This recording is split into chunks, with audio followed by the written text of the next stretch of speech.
So this is the Christian who will be the closest in love and affection for you.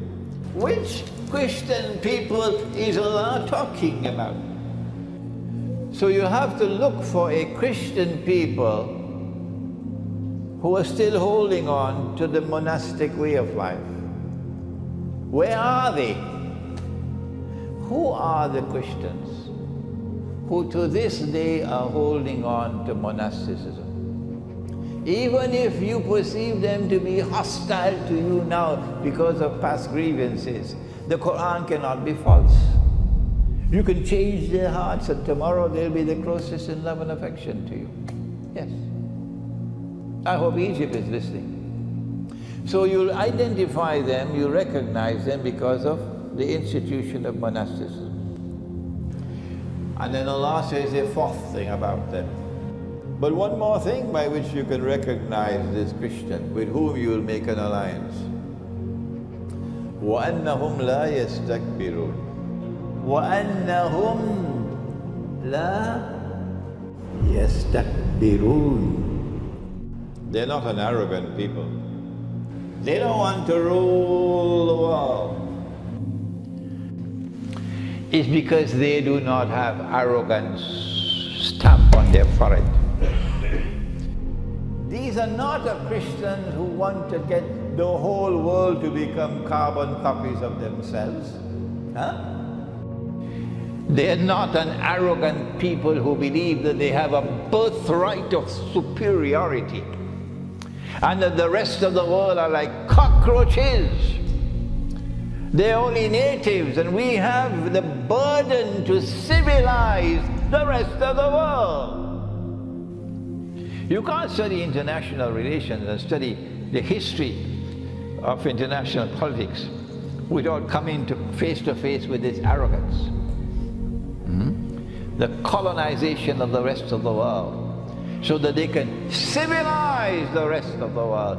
This is not Orthodox Christianity, not at all.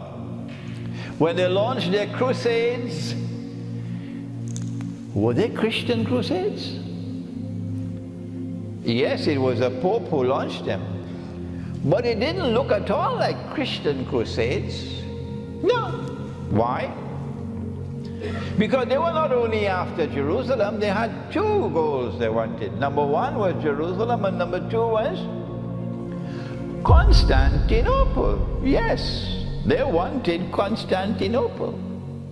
They wanted Orthodox Christianity to bend its knee before Rome. And in one of the crusades, perhaps it was the third, they did succeed in conquering Constantinople. And they held it for 80 years. They had Hagia Sophia, the greatest cathedral of Orthodox Christianity, under their control for something like 80 years, until the Orthodox Christians were successful in throwing them out. But they treated the Orthodox Christians with contempt. So I don't think this can qualify as a Christian crusade or Christian jihad. It looks more to me like a European jihad rather than a Christian jihad.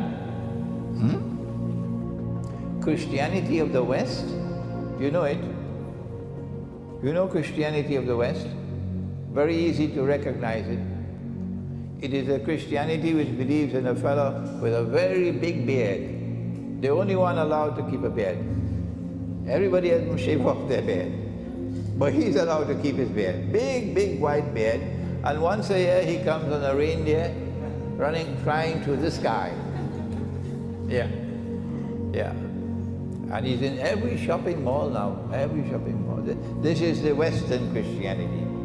And they celebrate their Christmas on December 25th, but not the other one. The other Christianity does not have Christmas on 25th of December.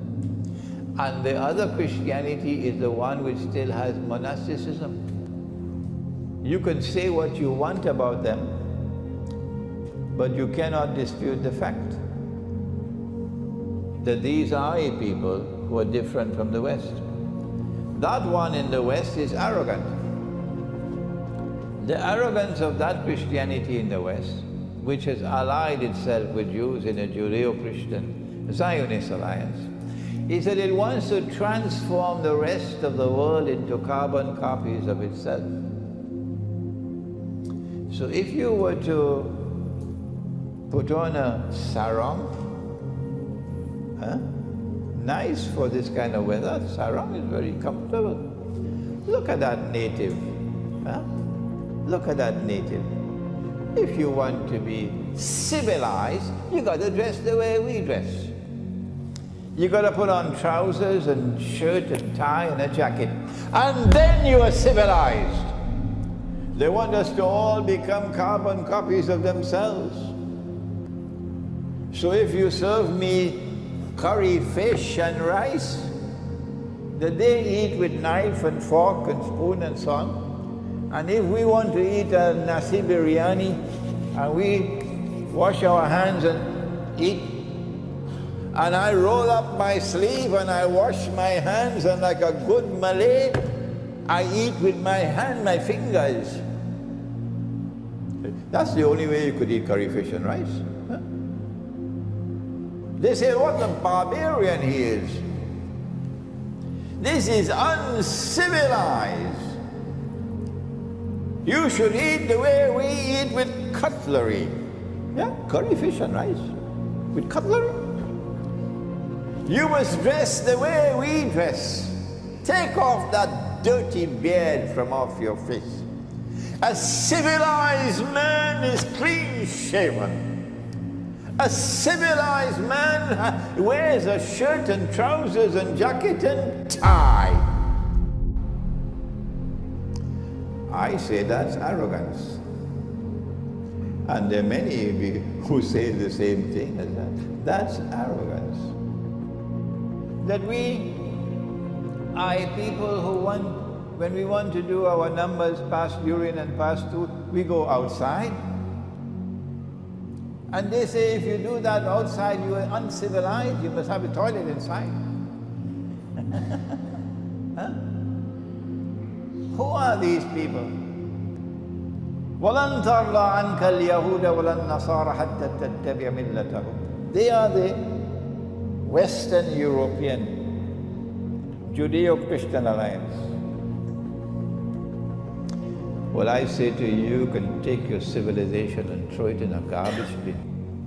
Because I'm not impressed with your scientific and technological revolution and all this gadgetry that you're bringing to the world, when in your civilization, the highest thing you've ever achieved is a man can marry another man and get a marriage certificate. That is your highest achievement. A man can marry another man and get a marriage certificate, and yet everybody wants a visa to go and live amongst you. That is heaven. Who wants to go and live in Bangladesh? Who wants to go and live in Egypt? Who wants to go back to Algeria? No! That's heaven, where a man can marry another man and get a marriage certificate. Guess what Allah did to those who were doing that? Guess what He did to Sodom and Gomorrah? And guess what He's going to do to you tomorrow? Yes. He destroyed them with a destruction that sent them to the lowest part of the earth, with evidence of the remain forever. This is Allah's punishment on them. Sodom and Gomorrah, the people of Lut. And what He did to them, He'll do to this world. When you are content to live amongst the people who legitimize and legalize the marriage of a man with another man, that's your highest achievement. I went to Russia, and when I went to Russia, I saw lots of beards. Oh yes, lots of beards in Russia. These are not an arrogant people. They don't want to rule the world. They don't want to transform all of mankind into carbon copies of themselves. وَلَن تَرْضَى عَنْكَ الْيَهُودَ وَلَا النَّصَارَى حَتَّى تَتَّبِعَ مِلَّتَهُمْ. No, that's those Christians. These Christians are different. And because Russia is not prepared to submit. And China is not prepared to submit. It's going to checkmate them, and NATO can do nothing to stop it. Praise be to Allah, who allowed us to understand the Quran. They're going to be checkmated